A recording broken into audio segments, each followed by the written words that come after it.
Lesson 26. It's called the Tabernacle. What is mercy? Who needs it? Could the Israelites keep their promises to God? And can you keep your promises to God?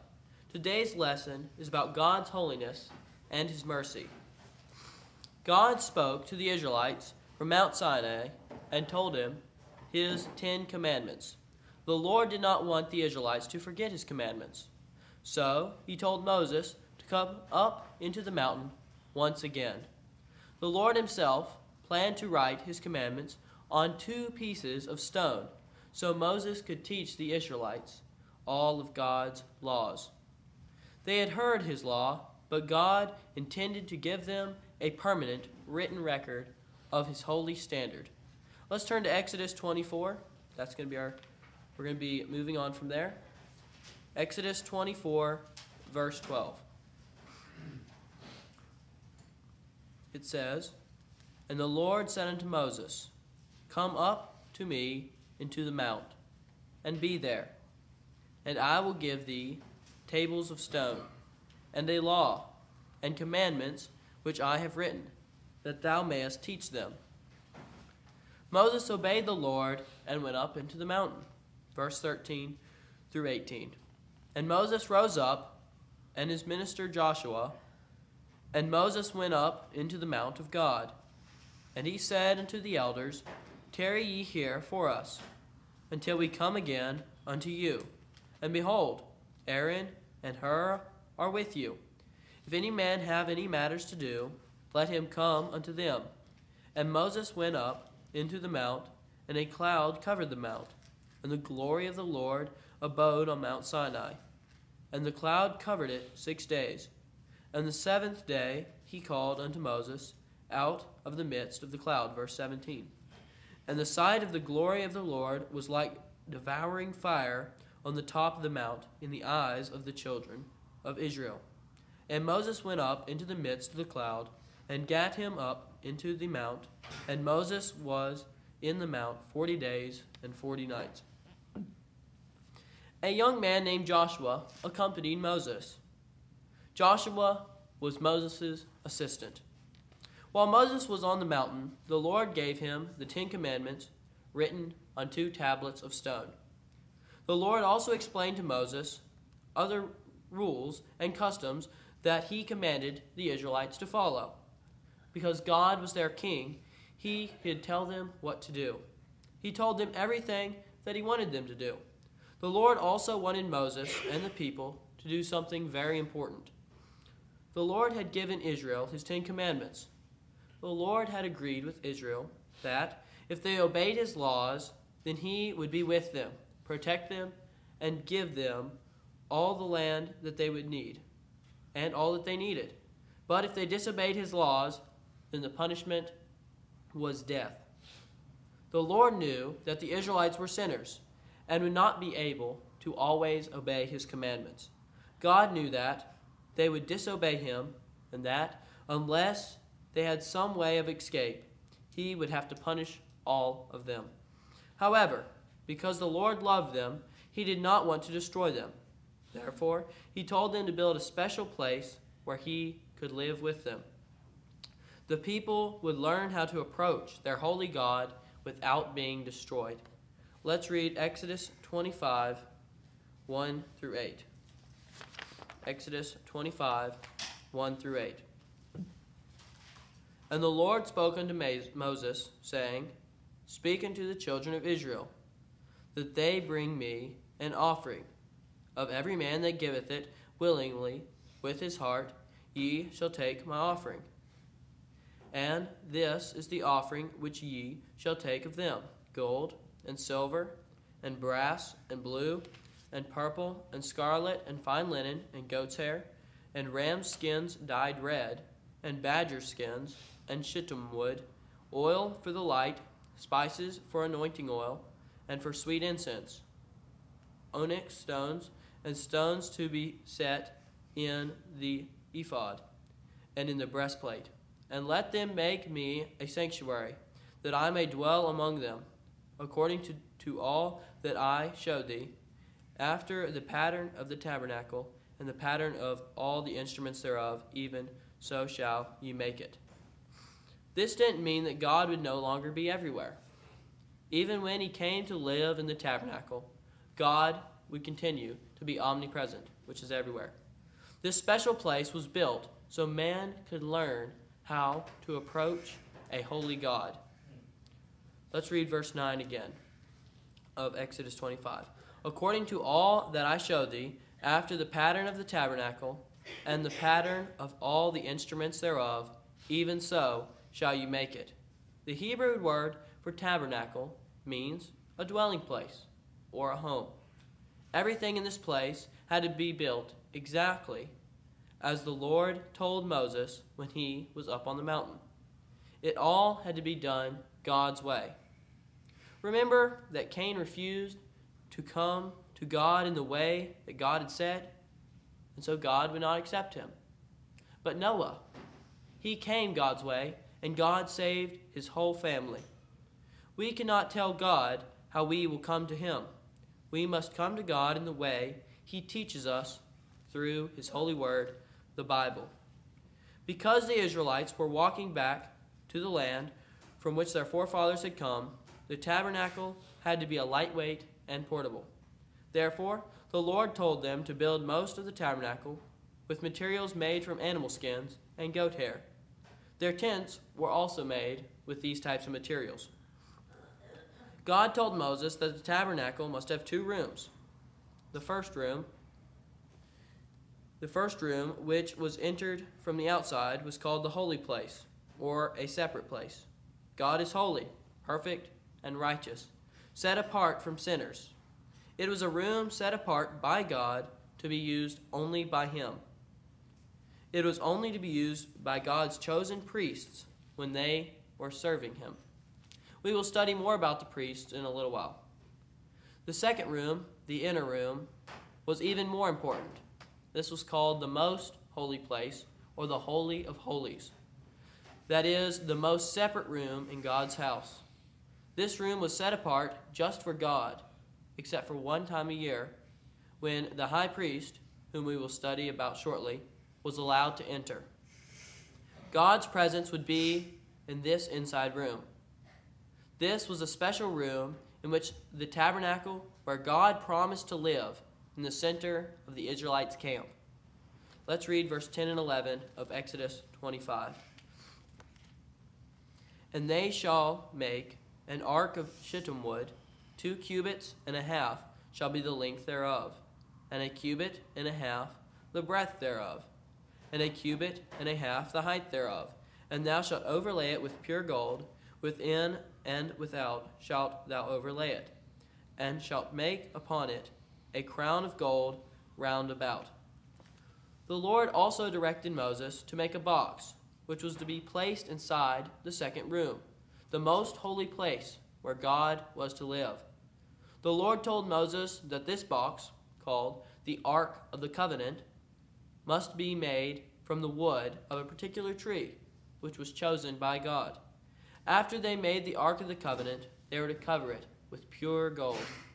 Let's read verse 17 of Exodus 25. And thou shalt make a mercy seat of pure gold.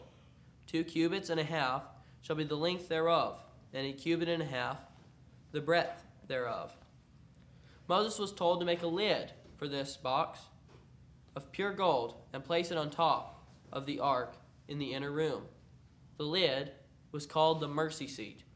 The mercy seat is the most important part of the whole tabernacle.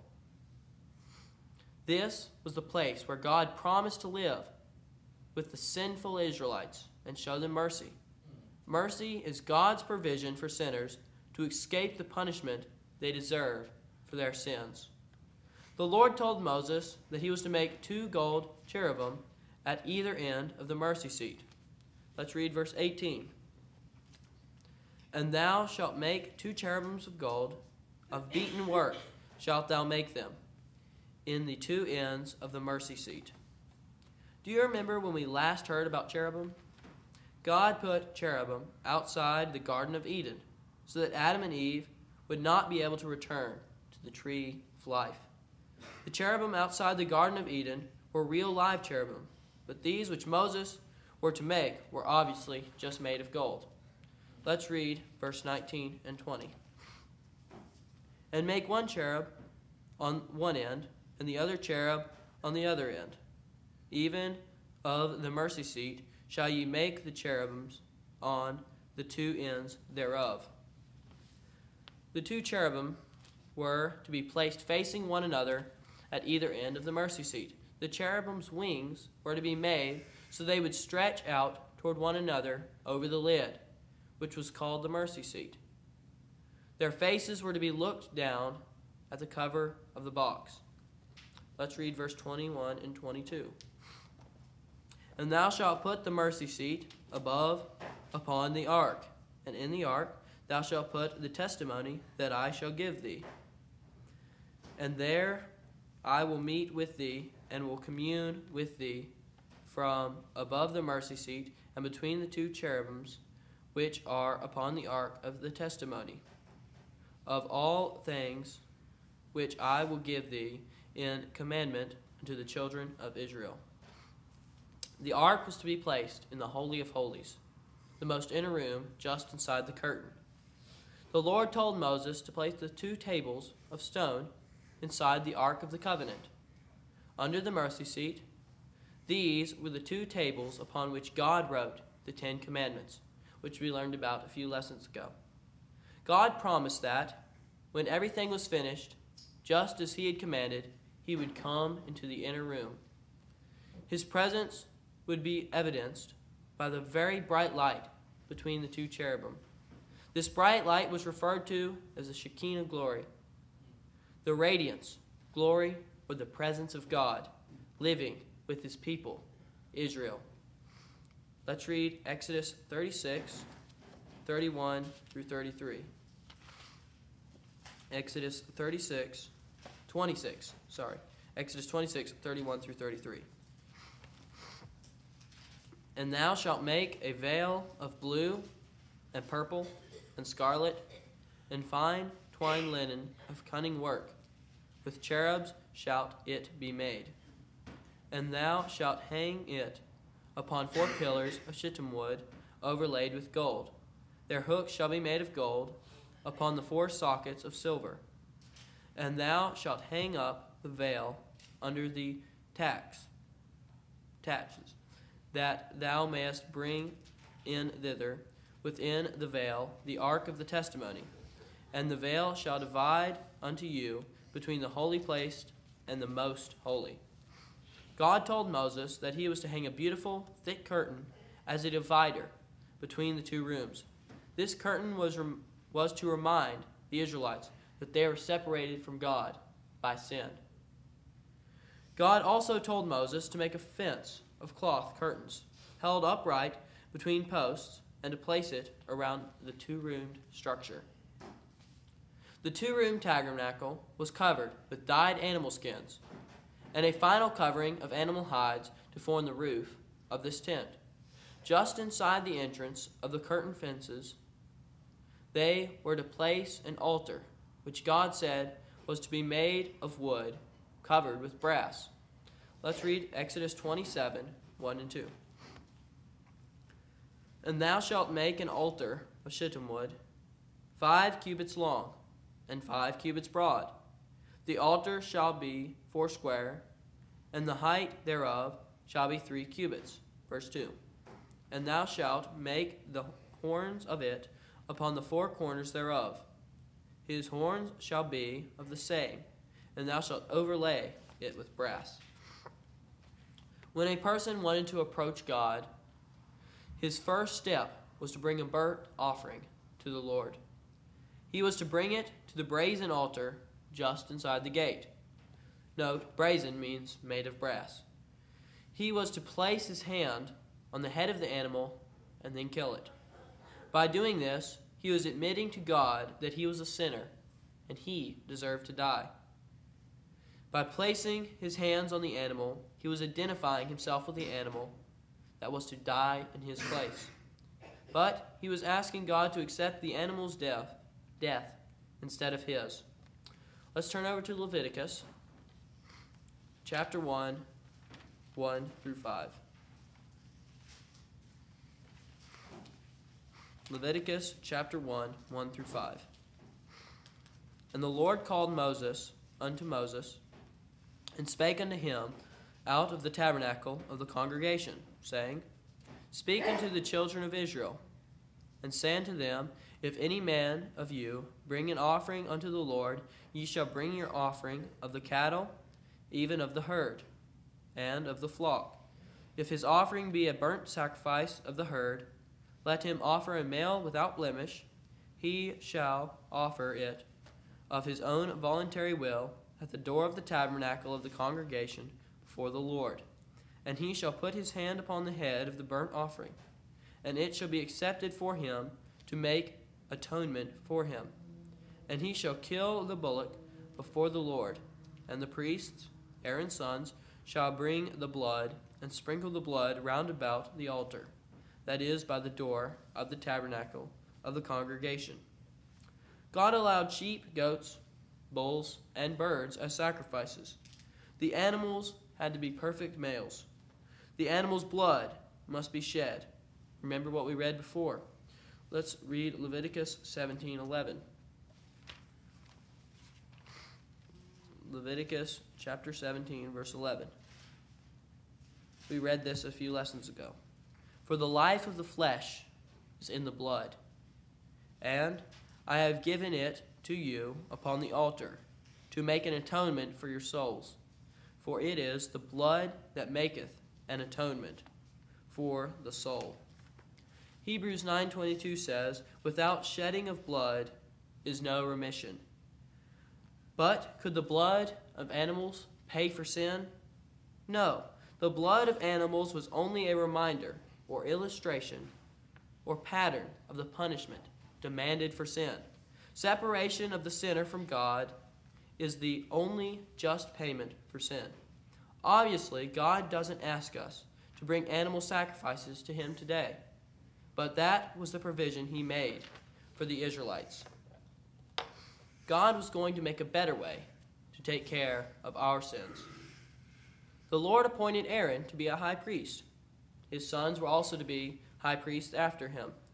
Only Aaron the high priest was allowed to go into the inner room, the most holy place where God was. If anyone else had gone behind the curtain and entered into the room, he would have been instantly killed. Aaron could only go into the most holy place once each year, on the Day of Atonement, which means the Day of Covering. The only way he could enter was to come with the blood of an animal which he had sacrificed. Let's read Leviticus 16, go back to chapter 2 and 3.